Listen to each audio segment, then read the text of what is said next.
I call this a discussion because I don't know how much is a coherent review. I wanna think that eventually I will have some time to properly sit down and build a structure to my book reviews, which might be, you know, dividing the spoilery review in structure, prose, characters, plot, messages, or whether just to create a template and go through the template, which I've not done for this book. So it's just a discussion of some of the points I was unable to discuss in my monthly wrap-up because I wanted to keep it spoilery free. So here I'm gonna let go of the worries of spoiling anyone. Just so you are aware though, I'm gonna repeat it. This contains spoilers. This will spoil this discussion. I am covering many points throughout the book, including the ending.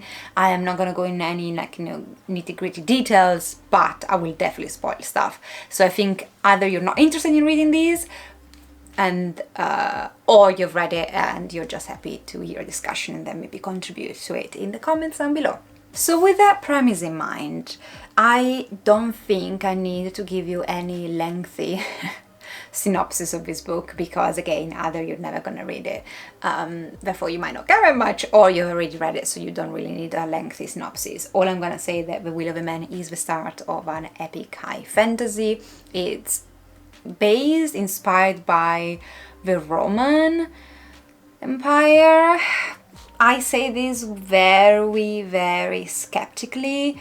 I think that it has Latin words, some of the structure of a republic and the government do resemble Roman history, but it is at its core a fantasy that loosely takes some inspiration from Roman history. I think that would be better said.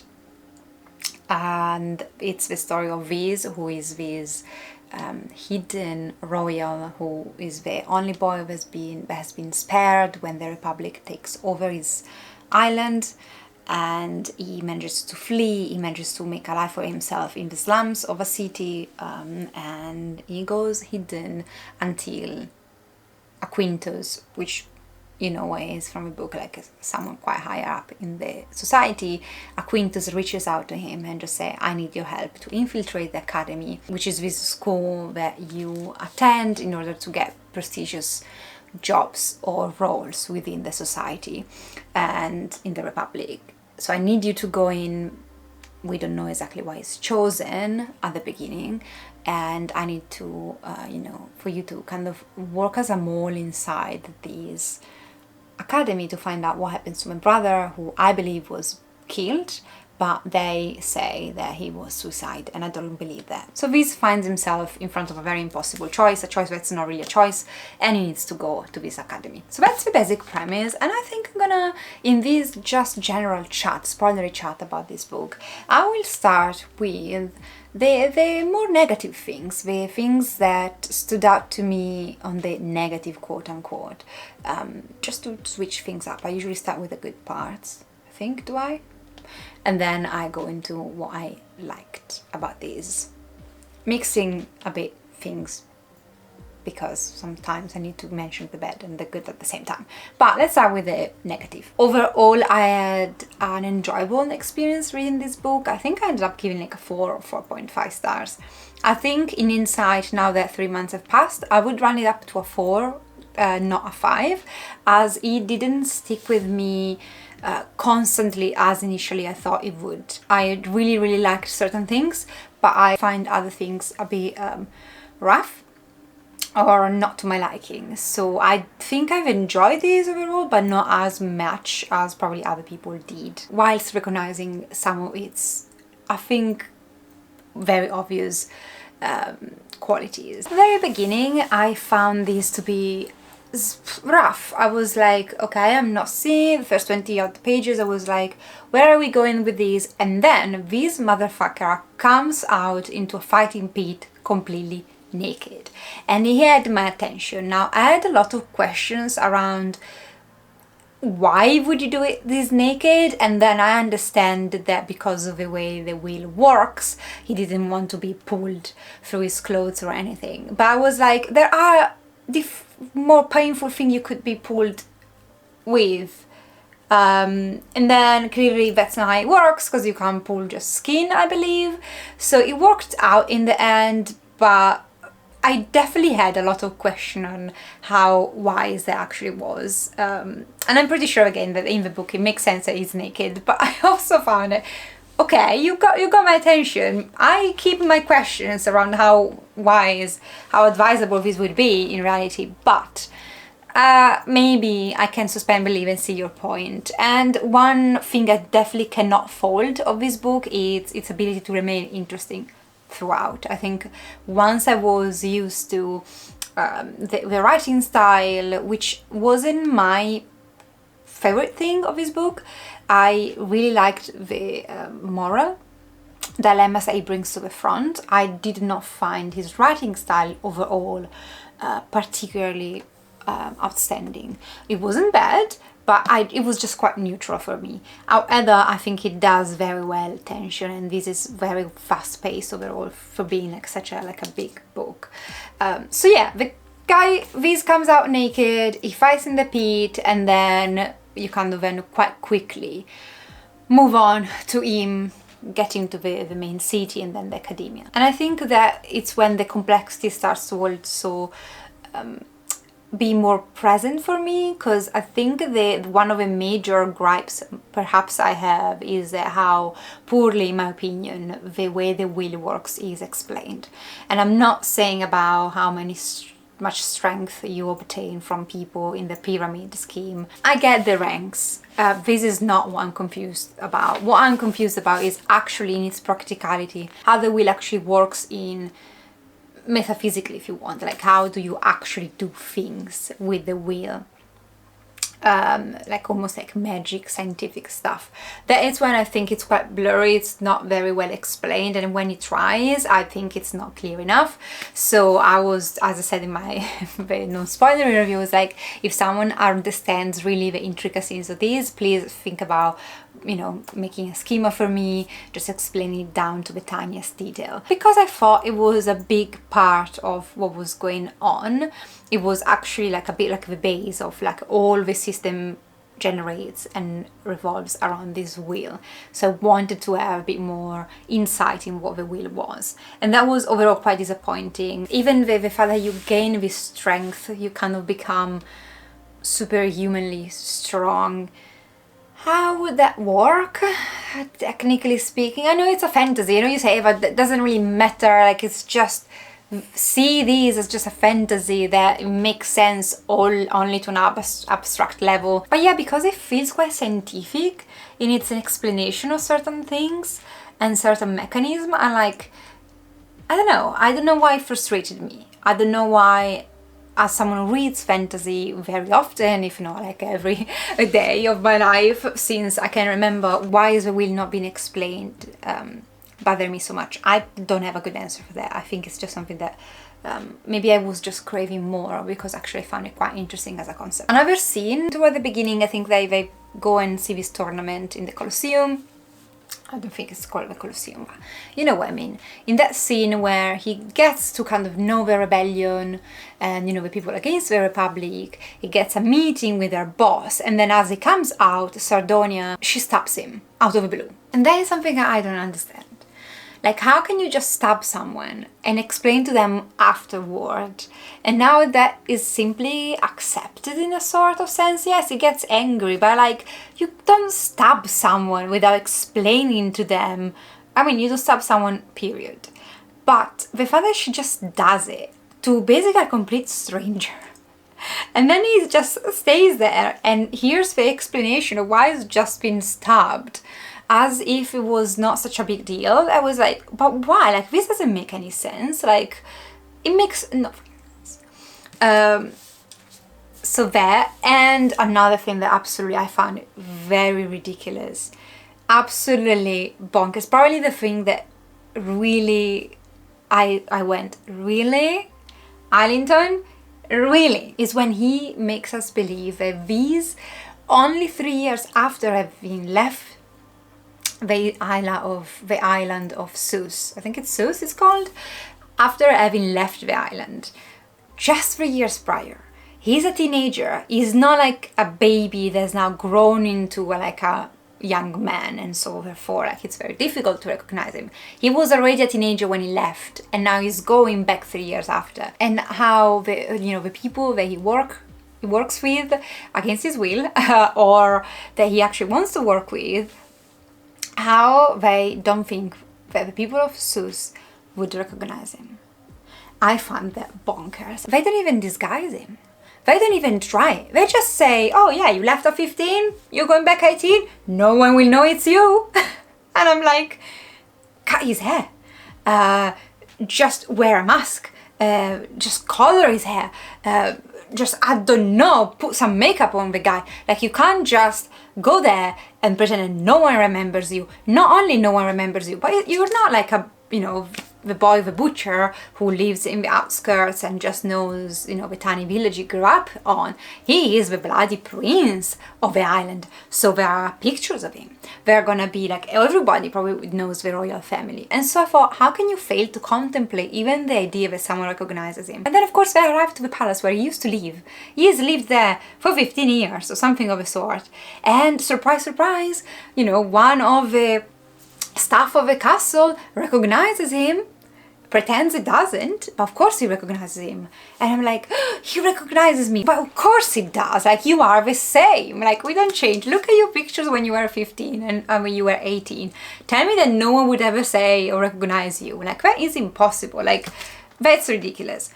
So I think at that point, why did it bug me so much? Because this book is advertised as being one of the cleverest fantasy, one of the most complex fantasy, and then it fails on certain points, like Sus Island was, I think, the biggest failure in terms of plot. And I know that there is the point of, the whole royal family was killed, there's no one around anymore that kind of knows them, but that's not true. The people in the town knows them, some of the staff of the castle know them, clearly are still there, so it's just ridiculous. So that's one thing. The fact that Sardonia, she's disguised as the wife of Ulcisor, butchering the names, and then he doesn't know anything of the fact of what she does. He doesn't know she's a rebel, that she disappears for months, and it's just, that's what she does.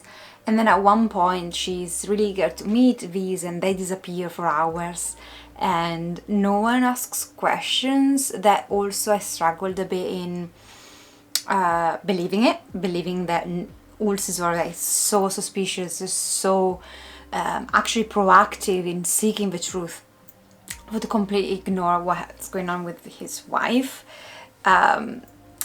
So yeah, just another thing that kind of was quite stark in my mind was, how believable is this? So mostly I'm done with the critiques, with the things that didn't really work that well for me.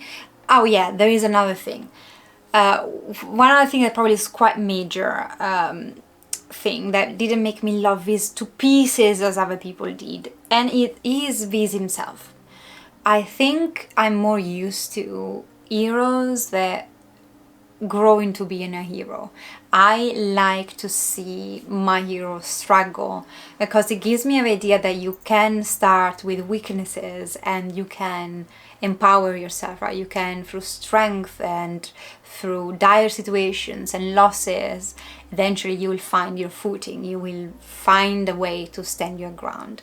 Viz is this teenager boy who has been coddled probably for all his life. What I mean with this is, of course he had a good education, but he is also born rich, and then he is thrown into the sea, and then he's thrown into living in poverty and really trying to make ends meet, which is jarring in itself.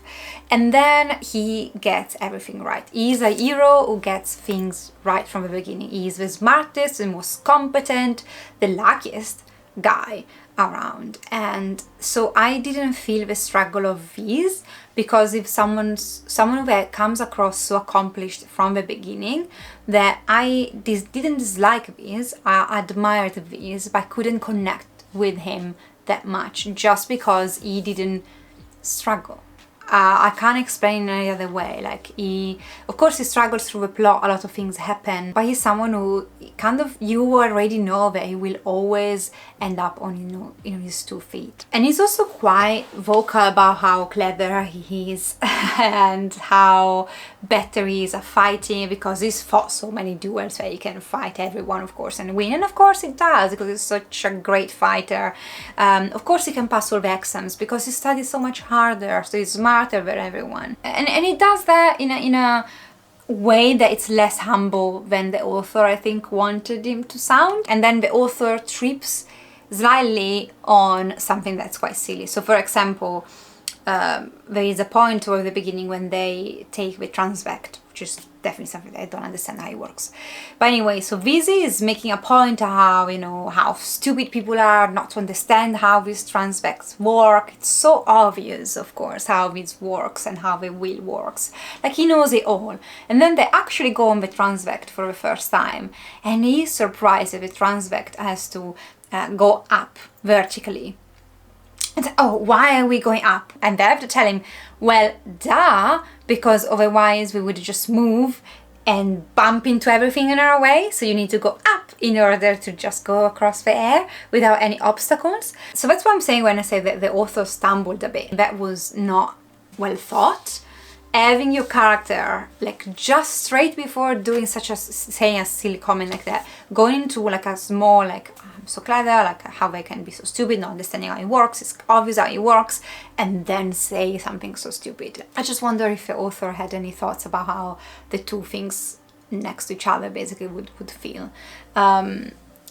It doesn't mean that it's unrealistic. I think a lot of us, sometimes we might think we're very good at it, and then we do something very silly that demonstrates how we are not very good at it. It makes sense. I'm not saying that this never happens. I'm just saying that because of how his character is constructed, where he's basically 1 step ahead of everyone, and there is a part of me admiring him for it, that thing didn't feel like plot-wise it didn't sit well with me, because it was such like a well, why do you make him ask then a silly question? Doesn't he know it all?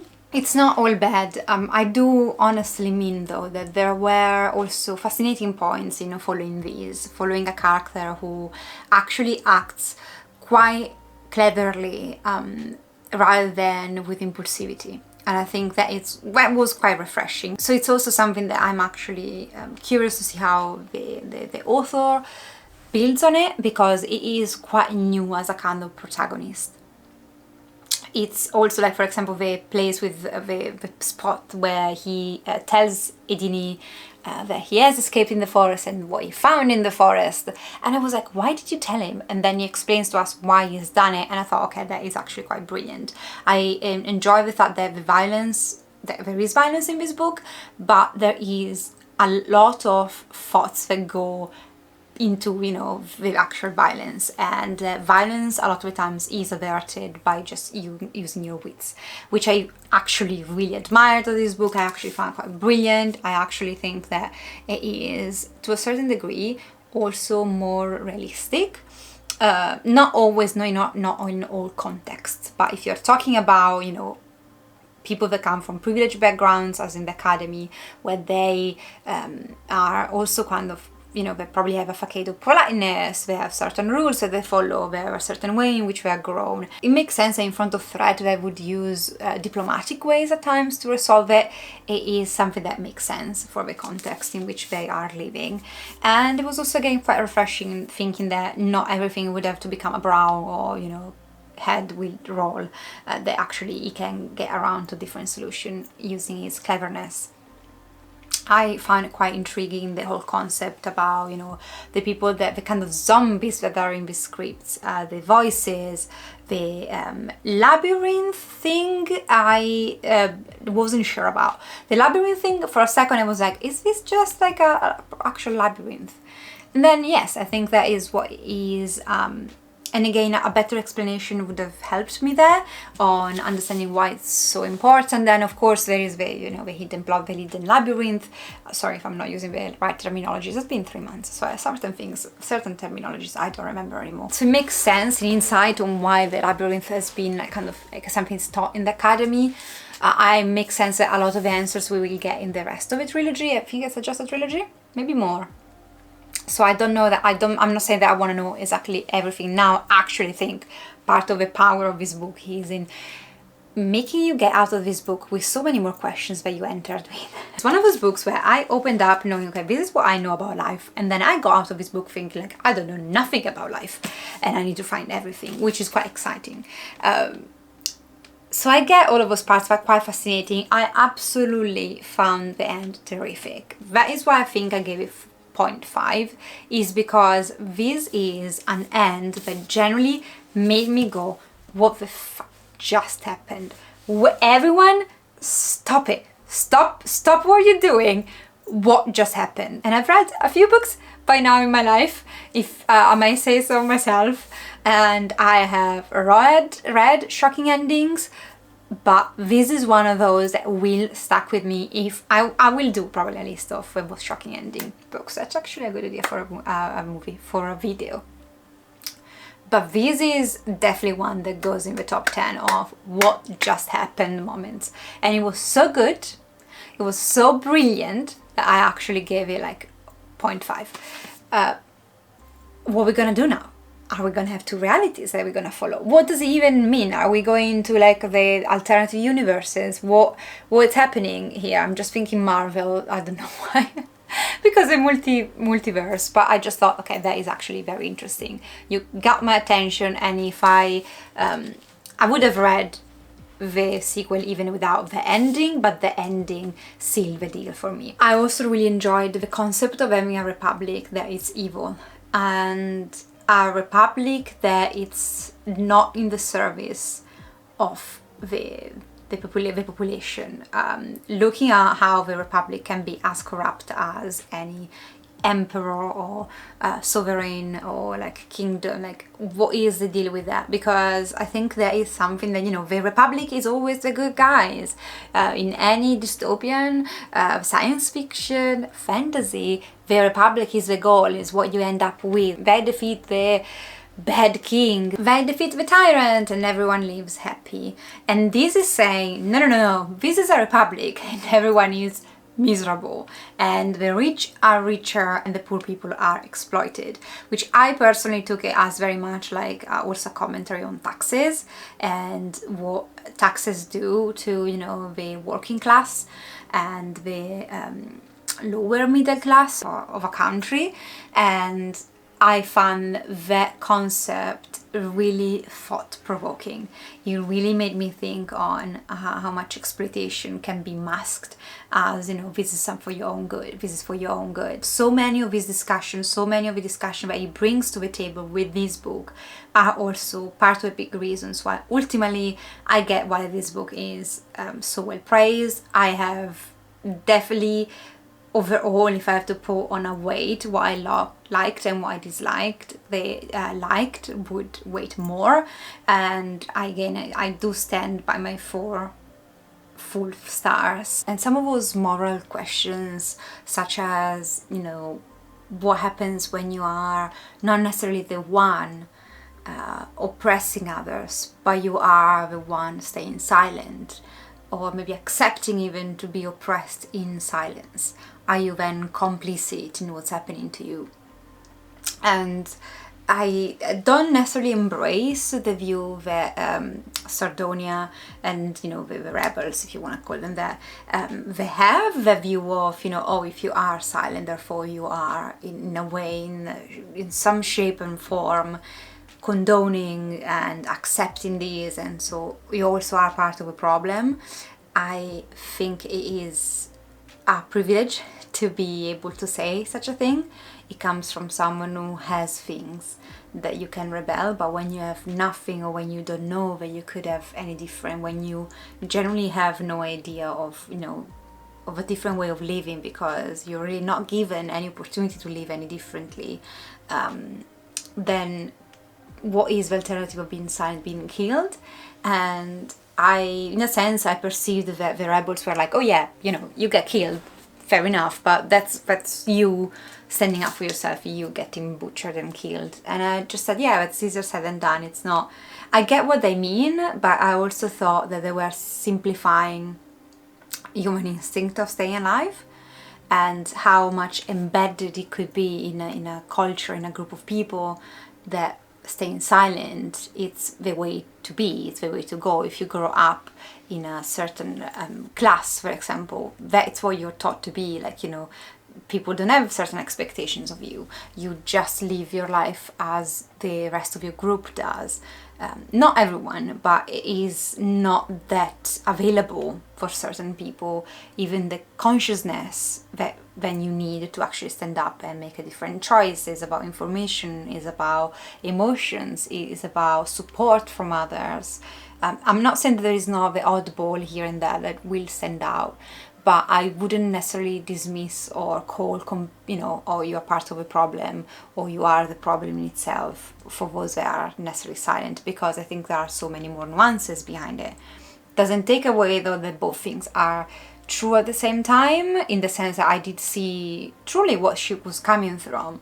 I understand, but I think, human nature is to survive, and just standing up and speaking and being killed is not something that everyone would do, not that easily. We are actually programmed against that. So I think it's way basically more complex.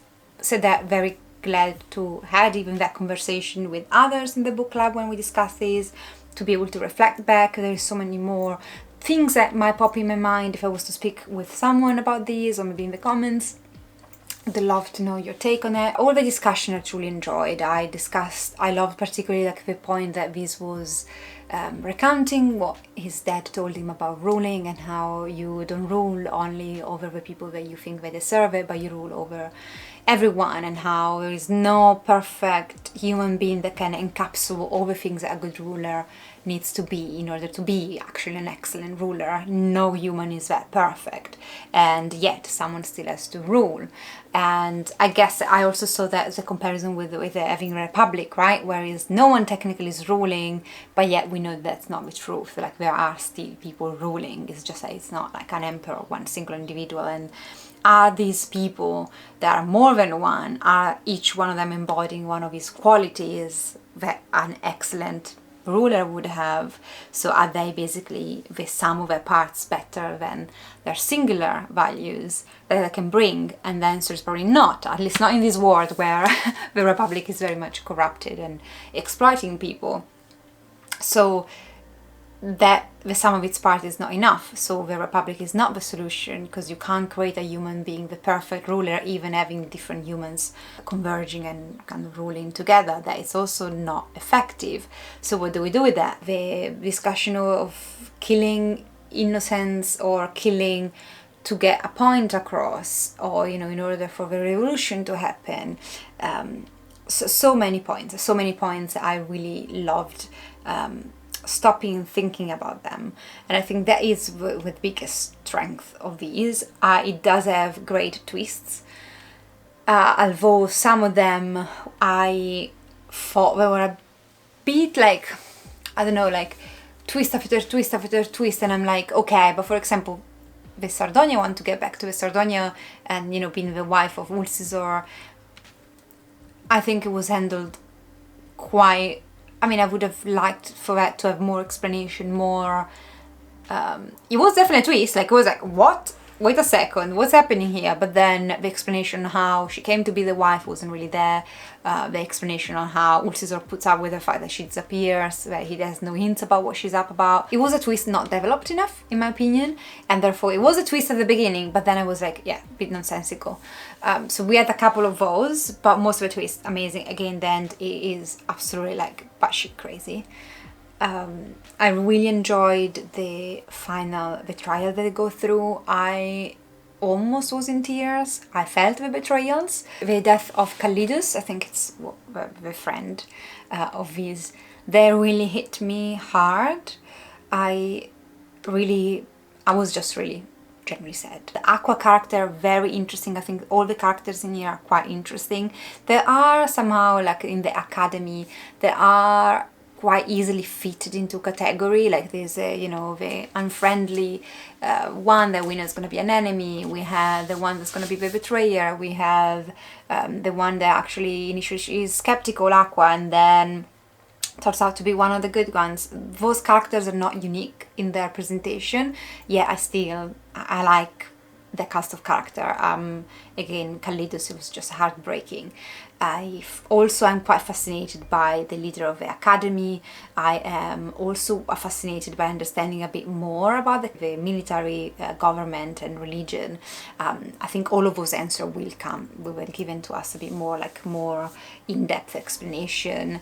I generally think reading this book that what we think at the end of this book is not what is actually between the lines. I think there's going to be so many more twists. So now, because by the end I was like, okay, this is one of those books where nothing is as it seems. I don't know who's good, who's bad. I think it's gonna turn and twist constantly, which I'm very much up for. There were the Catanicus bit when Viz finally finished his trial and he announces himself with the body of Kalidos in his arms, and all of that scene was very epic. It was very like Gladiator style. Gladiator is one of my favorite movies. So there are so many impactful moments in this book that I definitely recognized. I hope that the books will come out quite with not too much of a gap in between, because it's like the cast is so big, the events are so intricate. The plot is not an easy one. That I am afraid of reading a tons of books in between and then having to kind of potentially read these, because otherwise I wouldn't understand the second book.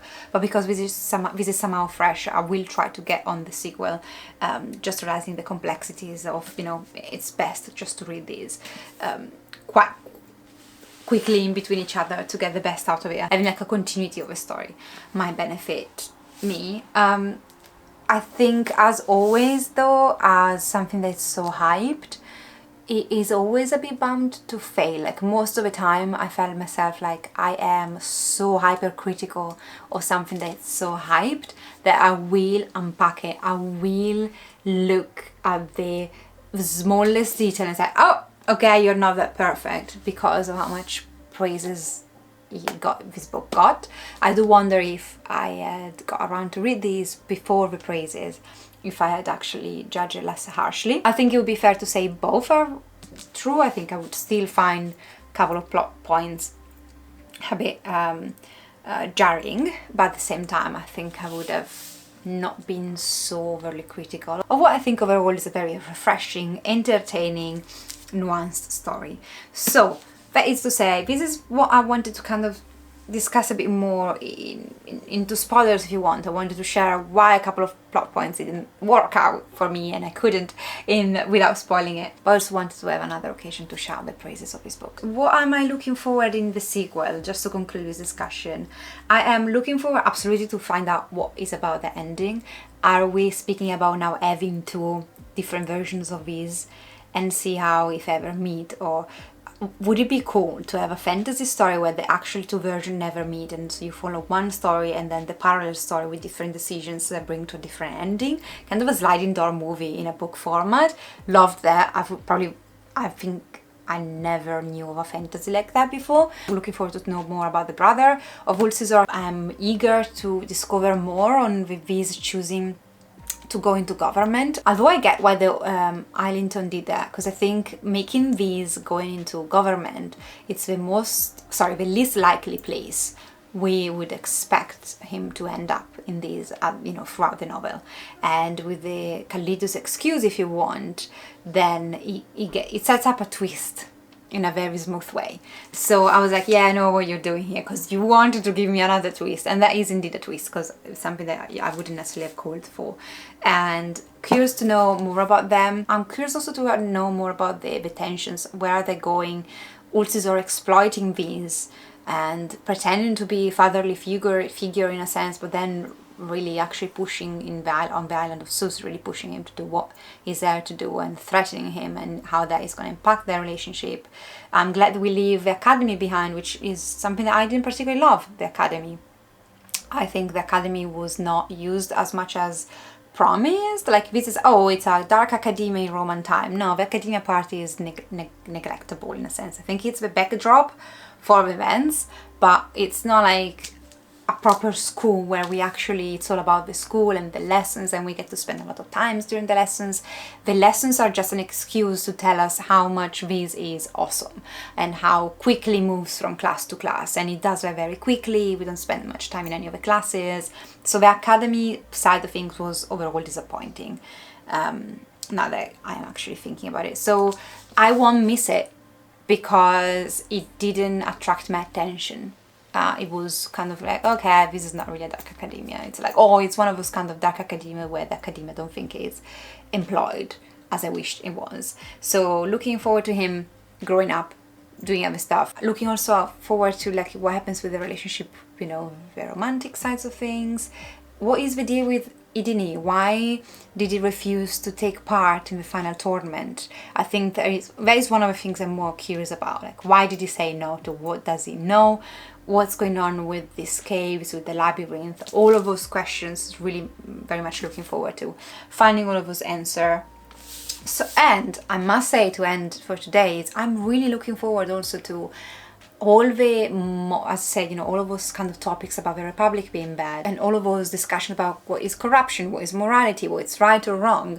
I really hope that it carries on those discussions, that it gets to somehow a point where those discussions are explored and kept going.